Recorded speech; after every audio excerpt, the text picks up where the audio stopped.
Welcome back, everybody. Joining us now is David Williams, President of Taxpayer Protection Alliance. David, thank you so much for joining us. Thanks for having me.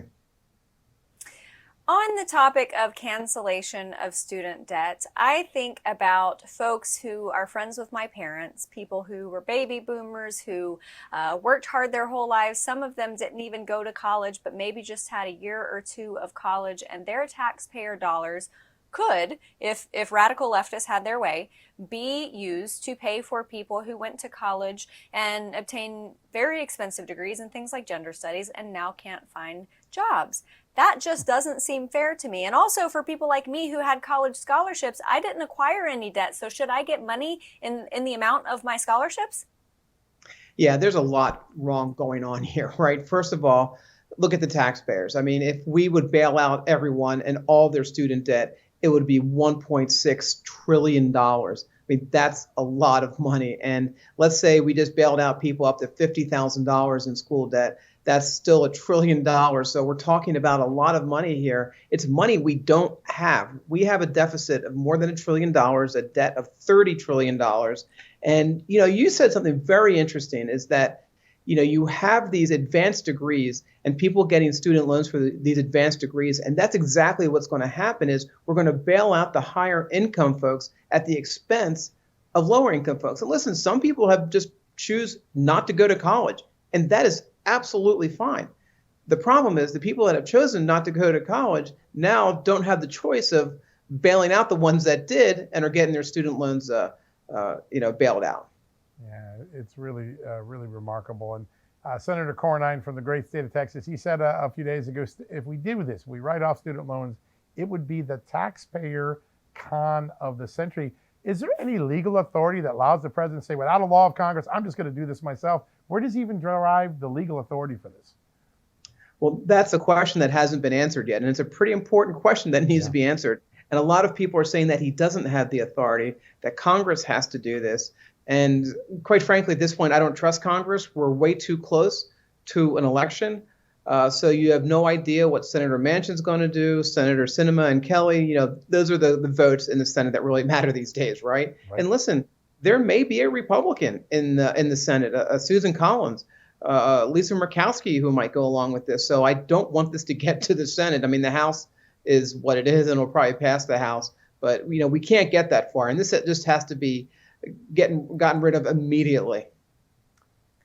Remarkable. Yeah, and David, I gotta say, to say that something governmental is the con of the century, that says a lot because practically everything governmental is a con on the American people.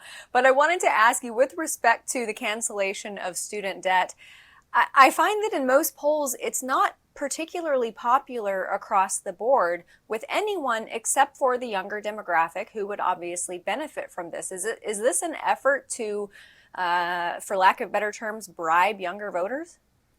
So I think it is. And I think it's going to backfire on the administration because there are younger voters, again, who haven't gone to college.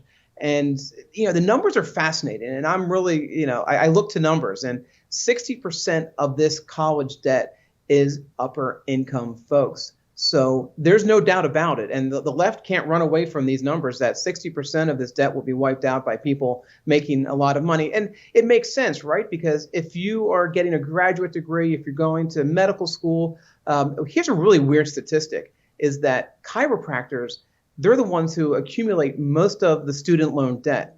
And they're going to be making $180,000 and $200,000 a year. So yes, that's where it comes in, where the upper income folks are going to get bailed out. And, if you're the Democrats say they're the party of the little guy, then why are you bailing out the quote, big guy on this? Yeah, this one's going to be a class divider. I think you're right there. The boomerang for large numbers of Democratic voters may be a lot larger than the president is thinking about right now. I want to get to the bigger question. I keep looking at that debt clock. I pass it every day on my way into work. 30 trillion plus, on the way to 31 trillion before the end of the year. Democrats have never been concerned about it. Republicans used to have a lot of concern. They used to talk about a balanced budget.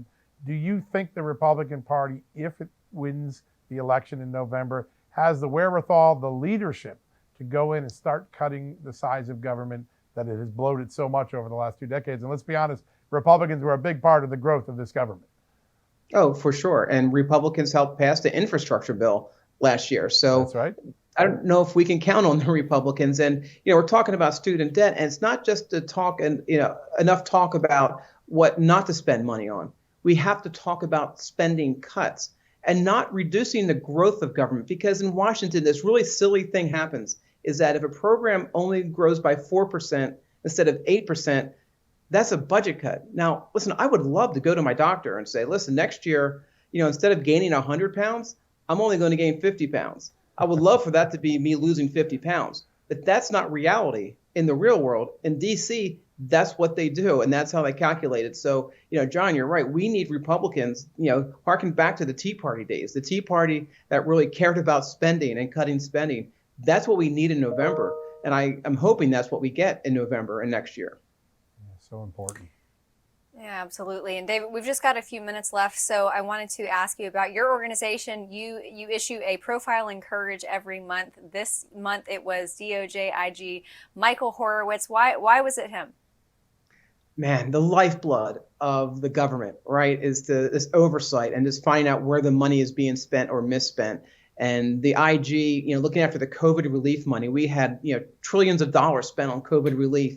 We had people buying Lamborghinis with the money. We had Kanye West, who got a small business loan. That's right, Kanye West, not exactly he's small, but not a small businessman. And we had other folks that, $1 billion in relief checks that went out to dead people. And the IRS said, we sent it because no one told us not to. So when you're looking at our profile and courage, Mr. Horowitz, he's the IG. He's on the front lines of trying to stop this. And he did an admirable job. And listen, obviously he didn't stop enough, but it was a tough job, but we appreciate what he tried to do for the country and for the taxpayer. Yeah, he also did a good job on that Russia collusion investigation. He unraveled a lot of that, so we have him for that to thank as well, no doubt.